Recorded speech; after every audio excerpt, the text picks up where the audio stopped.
Hello, this is Dr. Mike Block, and today we are going to take a peek at Adlerian Counseling, also known as individual psychology, founded by Alfred Adler in the early 20th century. Like Freud, Adler had a profound impact on the field of psychology, and his contributions have definitely withstood the test of time. An interesting fact about Alfred Adler, he began his medical career as an ophthalmologist, but he soon switched to general practice. One of his motivating factors influencing his work were his clients. You see, they were not typical. They included people who performed in the circus, many of who had unique abnormalities, such as the bearded lady, the strong man, the lion faced man, and so on. It's been suggested that these unusual strengths and weaknesses of the performers led to Adler's insights regarding his work on inferiorities and compensation. Adler claims that we all have a striving for perfection. It is the desire we have to fulfill our potential, to come closer and closer to our ideal. Adler's research focused on feelings of inferiority versus superiority. Let's talk about inferiority. One of the greatest hurdles for each of us is dealing with faulty, self defeating perceptions, attitudes, and beliefs. Many of these are rooted in our early childhood experiences and family structures. Now, birth order may actually play a role in this, whether we were first born, last born, in the middle, including how we believe we rank in comparison to our siblings. Our parents also play a huge role in how we perceive ourselves. You see, it doesn't matter if our inferiorities are real or imagined. If we feel inferior, we tend to feel less of ourselves in that area. Someone may perceive being short as a deficit, while someone else may look at it as an advantage.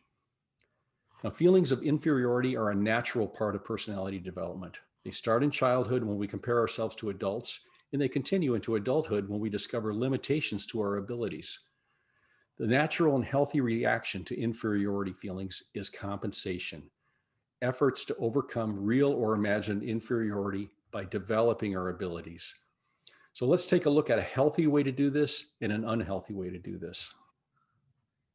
Now, the healthy way to deal with inferiority is compensation.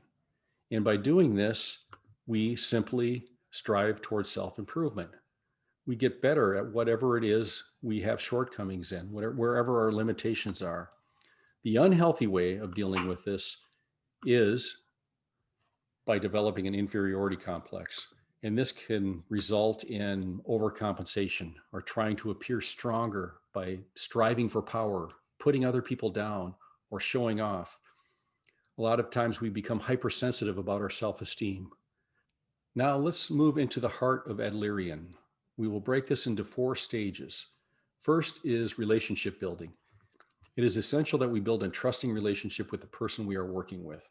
This is true with any theoretical model we're using, whether it's reality, Gestalt, or EBT. We need to collaborate on the individual's goals and what we are striving for. The second part is exploring individual dynamics. This is the information gathering phase.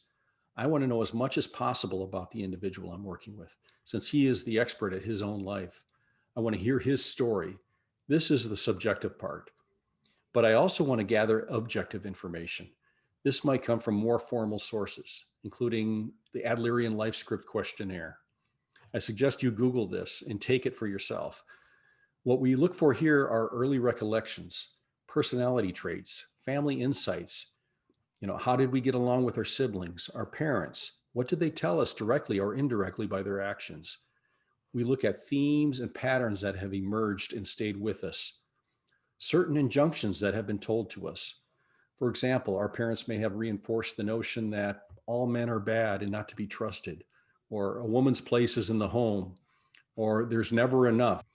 Now, some of these things can stick with us without us ever questioning them. So in part 3, what we do is we challenge these themes and patterns that may not be serving us well.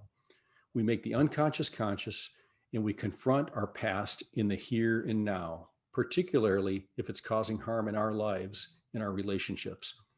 We explore the symptoms and behaviors of those negative patterns and how they influence our thoughts, feelings, and actions. Finally, in part 4, we go through kind of a reorientation and re-education where we build the courage to confront and overcome these toxic patterns and develop perceptions that work better for us and others, ones that are more functional. You don't do this through advice. You do this through encouragement. The student or client has to experience them for themselves and take ownership over their own change. Now, I mentioned the life script questionnaire. This is actually a pretty good tool. Now, take it with your spouse or significant other, and you can discover some things about each other, about your family systems. It can help develop tolerance and understanding while also exploring vulnerabilities and developing awareness. Let me talk about some practical activities you can use to help the individual or client you're working with. The most important is encouragement, not criticism. You focus on the one thing that someone is doing right, not the 20 things they're doing wrong. For example, if you go home and your spouse says, clean the entire house, you don't look in the corner and say, hey, you missed a spot over there. What do you think the chances of them wanting to clean ever again are? The only thing you will build upon is resentment. Another technique is immediacy. You talk about things in the current moment, the here and now. Don't bring something up that happened 20 years ago. What am I doing or thinking about right now that is having this kind of effect on me? Now, this trigger may be something that happened 20 years ago, but the only significant thing is that it's happening to me right now. So I can stop it from happening again. I'm not held captive by my past and the patterns I've established. Just because you're always sabotaging your relationships doesn't mean you have to keep doing it. Let's talk about paradoxical intention, which is another technique. Look at the opposite way you would normally handle something. In other words, confront your fear, move toward those things that you would normally avoid. If I'm afraid of speaking in public and I feel inferior about that, a way to handle this is to seek out ways in which I can speak in public. The more I confront this, the better I will become over time, and the fear will dissipate. It may even become a strength. Spitting in the client's soup is another technique. By this, as a counselor, I say something to disprove your negative statement about yourself. The client or student may say, I'm a terrible person. I never do anyone good. And I might reply, well, what about the charities you've given to? What about your volunteer work?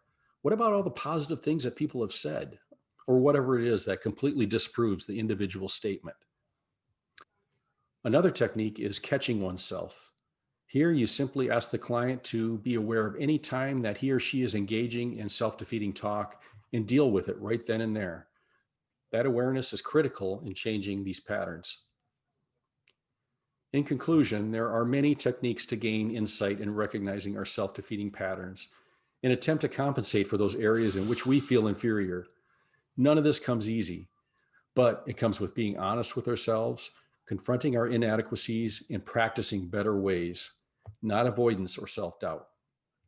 Someone once said insanity is doing the same thing over and over again and expecting different results.